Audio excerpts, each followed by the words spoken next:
The crystal decanters behind the mahogany bar caught the amber lighting of the celestial hotel lounge, creating patterns that Elena Martinez had long stopped noticing. She polished wine glasses with mechanical precision, her mind calculating hours until her shift ended, tips she might earn, and how far short she would still fall from the impossible sum she needed. 25 and exhausted, Elena had imagined her master's degree in art conservation would lead somewhere different. Instead, she spent mornings carefully restoring centuries-old paintings at the city museum for barely minimum wage, and nights serving $30 cocktails to people who treated her like expensive furniture. The dichotomy of her life felt like a cosmic joke. By day, she preserved priceless beauty. By night, she smiled through comments from drunk men who assumed her availability came with their bar tab.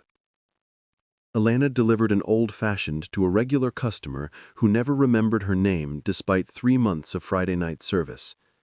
As she turned back toward the bar, a man in a perfectly tailored midnight blue suit caught her attention. He sat alone at the corner table, watching her with unsettling focus. She knew who he was. Everyone did. Damien Cross graced business magazine covers with disturbing regularity, his reputation for ruthless corporate acquisitions preceding him everywhere. The financial press called him brilliant. His competitors called him merciless. Either way, at 34, he had built an empire by knowing exactly what he wanted and taking it. Elena approached his table with practiced professional warmth. "What can I get for you this evening?" "Bourbon," he said, his voice carrying that particular confidence of someone accustomed to being obeyed. "The Blantons. Neat. And your name?" "Elena," she replied, maintaining her customer service smile. "I will get that bourbon for you right away." When she returned with his drink, he was still watching her with that same intense scrutiny. "You have remarkable hands," he observed. "Steady. Precise. You do something else besides this?" The comment caught her off guard. Most customers never looked past her face. "I restore paintings at the Metropolitan Museum. This is just my night job." Something flickered in his expression, almost like genuine interest. "Why work 2 jobs if you have a position at the museum?" "The museum pays curators well," Elena said carefully. "Restoration specialists, not so much. Life is expensive." Over the following weeks, Damien became a fixture at the lounge, always requesting her section, always impeccably polite, tipping exactly 20%. He asked about her restoration work, seeming genuinely fascinated by the chemistry of paint preservation and the detective work of identifying artist techniques. Despite herself, Elena found their conversations becoming the highlight of her grueling nights. Then came the Tuesday that shattered everything. Elena sat beside her mother in the specialist's office, holding her 19-year-old sister Sophia's trembling hand as Dr. Reeves delivered his verdict. "The autoimmune condition is attacking Sophia's organs faster than we anticipated," he explained with clinical gentleness. "There is an experimental treatment protocol showing remarkable success rates, but it's not approved yet for standard insurance coverage." "How much?" Elena's mother asked, though her voice already carried the weight of knowing. "The full treatment course, including medication, monitoring, and hospital stays, comes to approximately $180,000. Without it, Sophia has perhaps 6 months before organ failure becomes irreversible." The number hung in the air like a guillotine blade. Elena's mother cleaned hotel rooms for barely above minimum wage. Elena's 2 jobs together grossed maybe $40,000 yearly. $180,000 might as well have been $18 million. Elena spent the next 2 weeks in frantic motion. She applied for medical loans and was rejected. She contacted every charity and foundation she could find, only to discover waiting lists stretching beyond Sophia's timeline. She started a crowdfunding campaign that raised $3,000 in 10 days, a drop against an ocean of need. On Friday night, Elena returned to the Celestial Lounge feeling hollowed out. She moved through her shift with numb efficiency, mixing drinks and delivering plates, without really seeing anything. When Damien arrived and took his usual seat, his eyes immediately found hers across the room. "You look like you have not slept in days," he said when she brought his bourbon.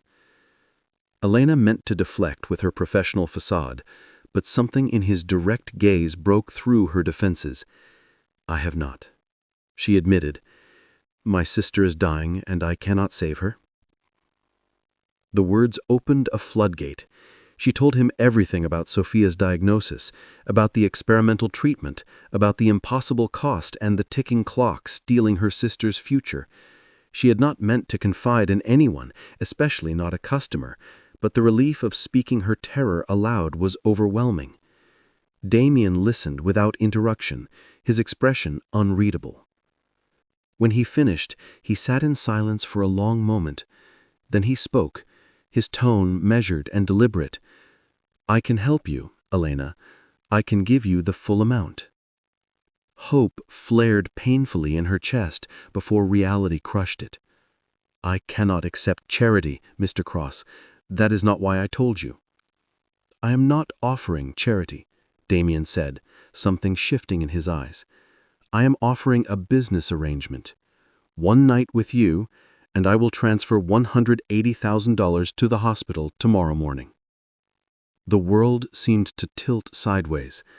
Elena stared at him, unable to process the words. This man who had been nothing but respectful for weeks had just reduced her to a commodity, a transaction. "You are serious?" she whispered. "Completely," Damien said. $180,000, enough to save Sophia's life. One night.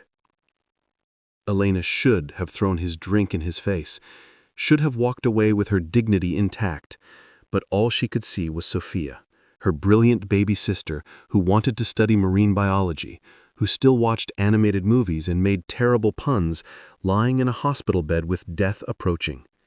"The money goes to the hospital first," Elena heard herself say, her voice barely audible, "before anything happens." "Of course," Damien replied. "Give me the account details. You will have confirmation within the hour." Elena wrote down the hospital's payment details with shaking hands, feeling like she was signing away her soul. 30 minutes later, her phone buzzed. The confirmation glowed on her screen. $180,000 deposited in full to Sophia's treatment account. Her sister would live. "Tomorrow night," Elena said, the words tasting like ashes. 8 o'clock. 3 weeks passed since that night. Sophia's treatment had begun successfully, her color returning, her energy slowly rebuilding. Elena visited the hospital every morning before her museum shift, watching her sister's remarkable recovery with gratitude that sometimes overwhelmed her. And Damien kept appearing in her life. He showed up at the museum on a Tuesday afternoon, genuinely interested in watching her restore a damaged Renaissance portrait. He asked intelligent questions about pigment chemistry and canvas preservation, his focus entirely on her work rather than trying to impress her. "Have dinner with me," he said when her shift ended. "Not as repayment, not as obligation, just because I want to know you better." Elena hesitated, then agreed. They went to a small Italian restaurant, nothing fancy, where Damien seemed more relaxed than she had ever seen him. They talked for hours about art, about ambition, about the strange paths life took. More dinners followed, walks through the park, a private viewing he arranged at a contemporary gallery. Each time, Elena felt herself drawn deeper into something she could not quite name. This was not gratitude, though she was grateful. This was not obligation, though their beginning had been transactional. This felt dangerously close to falling. One evening, standing in the gallery surrounded by abstract paintings, Damien turned to her with unexpected vulnerability in his expression. "I know how this started," he said quietly. "I know I have no right to ask for more than your forgiveness. But, Elena, I am falling for you. The real you, not some fantasy I tried to buy." Elena's heart hammered against her ribs. She should protect herself. should remember how this began. But looking at him now, she saw only the man who had chosen her dignity over his desire, who had spent weeks proving his sincerity through actions rather than words. "I am falling too," she whispered. Damien stepped closer, his hand gently cupping her face. "May I kiss you?" he asked. "Really, kiss you?" "Yes," Elena breathed. When their lips met, it was nothing like she had imagined her first kiss would be. It was tender and searching, filled with all the complicated emotions between them. His hands remained gentle, giving her every opportunity to pull away. Instead, Elena leaned closer, her fingers curling into his shirt. When they finally separated, both breathing unsteadily, Damien rested his forehead against hers. "I want to do this right," he said. "Court you, properly. Earn you, properly." "You already have," Elena said softly. That night, back at his penthouse, where she now came willingly, they took their time. Damien was patient and reverent, constantly checking that she wanted to continue. When they finally came together, it was not a transaction, but a gift freely given on both sides. Afterwards, wrapped in his arms, Elena felt something settle in her chest. What had begun in desperation had transformed into something neither had expected: love. For 2 months, Elena lived in a bubble of unexpected happiness. Damien integrated into her life seamlessly. He visited Sophia in the hospital, bringing her marine biology books and making her laugh.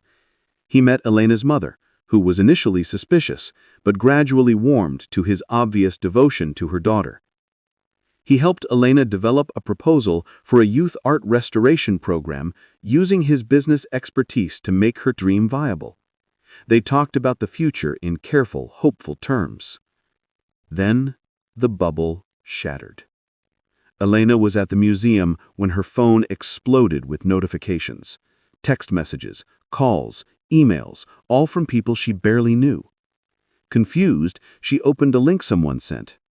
The headline made her blood freeze. Venture capitalist Damien Cross paid $180,000 for night with museum employee. The article detailed everything: their arrangement, the money, Sophia's treatment. It painted Elena as a prostitute and Damien as a predator. Photographs showed them at restaurants, at the gallery, at the hospital, visiting Sophia. Every private moment twisted into something ugly. The comment section was vicious. Strangers called her degrading names, questioned her character, speculated about her relationship with Damien in crude terms. Elena's supervisor called her into his office. "I am sorry," he said, genuine regret in his voice.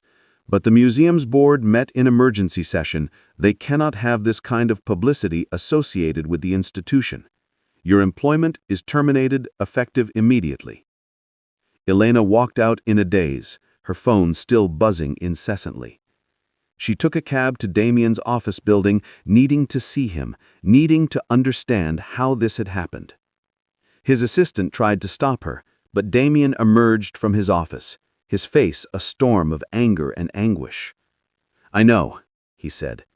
"My lawyers are working to get it down. Elena, I am so sorry." "How?" she asked numbly. "A venture capitalist, Marcus Whitmore. He has been trying to destroy me for years. He must have hired investigators. This was his move to damage both my reputation and my company's stock value." "I lost my job," Elena said. "My mother knows. Sophia knows. Everyone knows." Inside his office, Damien pulled her close. "I will fix this," he promised. "I will make a statement, clear your name, whatever it takes." "How do you make this right?" Elena asked. "They are calling me things I cannot unhear. My sister had to read about how her treatment was funded." Elena's phone rang. Her mother. When she answered, her mother's voice was strained. "Sophia is asking questions I do not know how to answer. She feels guilty, like this is her fault." That broke something in Elena. She looked at Damien through tears. "Maybe we should stop seeing each other. Let this die down." "No," Damien said fiercely. "I am not running from this. I am not abandoning you." The next morning, Damien called a press conference. Elena watched from his apartment, her heart in her throat, as he faced a room full of reporters. "I am here to address the stories circulating about my personal life," he began. "The article presents incomplete facts designed to cause maximum damage. The truth is this. Several months ago, I behaved reprehensibly toward someone I had come to admire. I made an indecent proposal when she was desperate to save her sister's life." The reporters erupted with questions, but Damien continued. "Elena Martinez is not what these articles claim. She is a talented restoration specialist, a devoted sister, and the woman I love. What began as my failure became the catalyst for the most important relationship of my life. I am not ashamed of loving her. I am only ashamed of how we started." Elena watched, tears streaming down her face, as Damien laid himself bare before the world. Part 5. Love Worth Fighting For. The press conference did not make everything better overnight. The gossip sites continued their speculation and cruel comments persisted. But Damien's public stand shifted something in the narrative. Other media outlets began running more balanced stories, focusing on Sophia's recovery and Elena's restoration work. More importantly, Damien's board called an emergency meeting demanding he step down to protect the company's reputation. Elena found out when she arrived at his apartment to find him standing at the windows, shoulders tense. "The board voted," he said quietly. "They want me to resign as CEO. Elena, no! You built that company from nothing." He turned to face her. "And I would give it all up before I would give you up.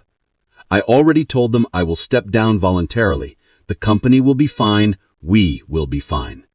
"You cannot sacrifice everything for me," Elena protested. "Watch me." Damien pulled her close. "You gave up your dignity thinking you were saving your sister. I can give up a title to keep the woman I love." Over the following months, they rebuilt their lives together. Damien transitioned into consulting work for ethical startups, discovering he enjoyed mentoring young entrepreneurs more than running a corporation.